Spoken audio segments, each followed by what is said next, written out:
Well everyone, it's time for us to go and take a look at the OnePlus 8 Pro and see how this particular phone holds up in 2024. Now, the thing I will tell you and the first thing I'd start off with is that the OnePlus 8 Pro for the most part is one of those devices that I look at and I'm a fan of it.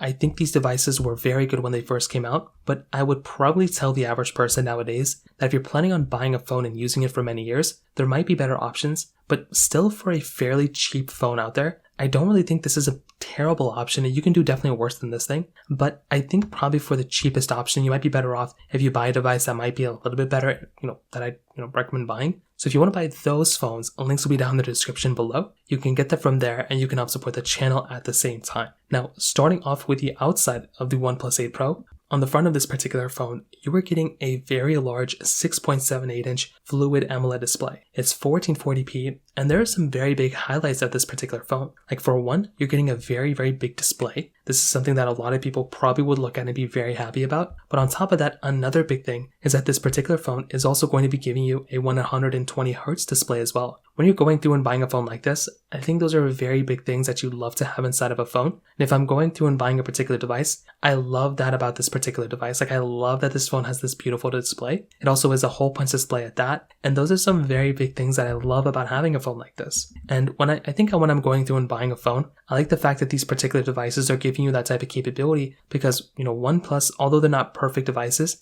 I think they've done a really good job with this particular phone for those moments. And I think that in and of itself, once again, is a very, very nice thing going on for this particular phone. So keep that in mind, but that's kind of how I see the front of this particular phone holding up. Very good stuff here for sure. Now on top of that, for the rest of this particular body, on the sides it is a curved size display, which is super nice. On the bottom, you are getting a USB Type-C port, which is great. I love having USB-C, as you can probably tell. There's no other, headphone jacks or ports or anything like that going on for this particular phone, which I think is fine. But again, for a 2020 phone, there were still phones in 2020 that were doing expandable storage. Things like, Samsung Galaxy S20. But I would say across the board, 2020 was kind of the last year that most phones had micro SD card slots. So it kind of makes sense. But regardless, it's still a very good phone when it kind of comes down to it from that standpoint. I can't believe I talked about the USB-C port that long. On the backside, you are getting that frosted glass back, which I still think looks very, very good. I think the frosted glass back on this thing is very nice, and I think that's one thing I like about this phone. And you're getting that triple camera setup on the backside as well. And this was something that I liked a lot about this. It was like a quadruple cam, but I kind of called it a triple cam. The thing I liked a lot about this phone was that the build quality, I would say, changed a lot from the OnePlus 7 Pro to the OnePlus 8 Pro. The fact that they were able to throw in that frosted glass back, they were able to throw in the additional cameras, and they were able to change all those things across the board, I think that was some really, really nice, good stuff going on for this particular phone. If I'm going through and buying a phone, that's some really interesting stuff going on here. So just one of those things to keep in mind. When I look at the outside of this phone, I think there's still a lot of things to love about this particular device, but some things you're going to have to kind of keep in mind though. For one, there's IP certification on this phone, which is great, but there's also wireless charging and reverse wireless charging as well. Those are some very big things to have because the OnePlus 7 Pro had like some of those features, but the 8 Pro definitely added a lot more improvements from that particular side as well. So when I look at this particular phone from the exterior, in my personal opinion, those are some very, very big things that I basically give a thumbs up to. I'm a very big fan of the way these particular phones have held up, from that standpoint. Like I said before, from everything across the board, it definitely gets a thumbs up for me, without a doubt. So from that side,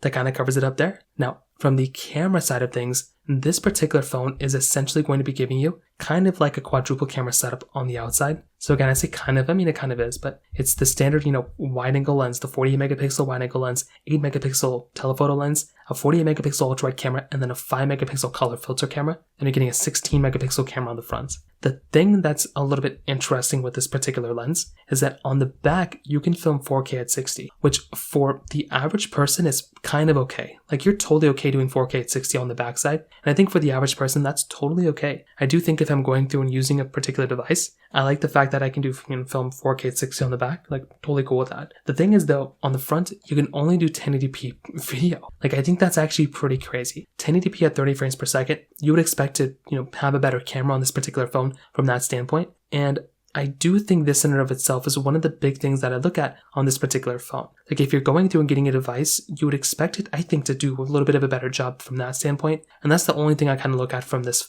phone from that viewpoint alone. Again, I love phones. I love these types of devices too. But when I'm looking at a particular device like this, I would expect it to do a little bit of a better job from the camera standpoint by adding 4K at 60 on the front and getting maybe 8K on the front or maybe changing up the camera. But I mean, when you look at this phone and you look at the iPhones, you even look at the Google Pixels of these years, dude, I feel like those cameras are probably better than this particular camera. So keep that in mind. Not the biggest deal in the world, but just one of those things to keep in mind. From the software standpoint, this phone started off with Android 10 and it did end off with Android 13. So this was one of those things that, is kind of one of those things I look at with this particular phone, and I am pretty happy with it. I think it got, a good version of software. When this phone, I think, first came out, this was my preferred version of Android. I think Oxygen OS was the best. Then they changed this Color OS hybrid thing, which was very weird. I was not a fan of the newer changes at all. Hopefully they end up going back. But for the most part, that was one of those things that I looked at that time that I was not the biggest fan of as far as I could tell. So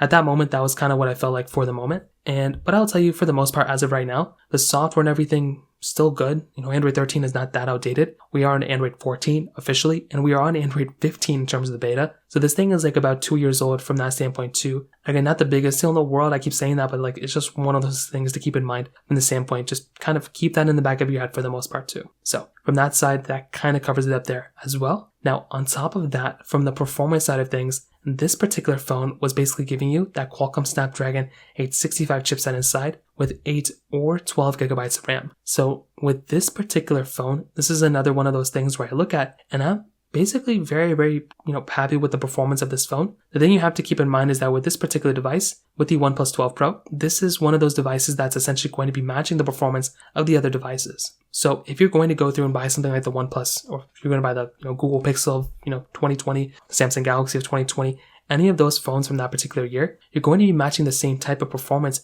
of those phones onto this one. So this in and of itself is another one of those things to keep in mind. And I think if I'm going through and buying a phone, I'm very, very happy with the performance. It's not perfect. There's definitely issues that you're probably going to experience with this particular device from that standpoint. But if I am going through and buying a phone, I do think this is one of those things to kind of keep in mind. So overall, I know this was a long one, but if I'm looking at this particular phone, I think there are some highs with this phone and I think there are some lows. So for one, I think with the OnePlus 8 Pro, I think some of the highs, it's a good display, good build quality, good performance for the most part for a 4-year-old phone.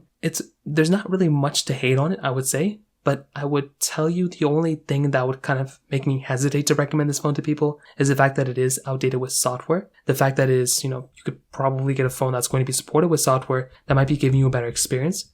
That's really the main thing that I look at this particular phone and I would be like, that might make more sense to go and buy one of those phones if I'm being completely honest. Like the Pixel 5 or the Pixel 6 or the Pixel 7, the Samsung Galaxy S21, Galaxy S22.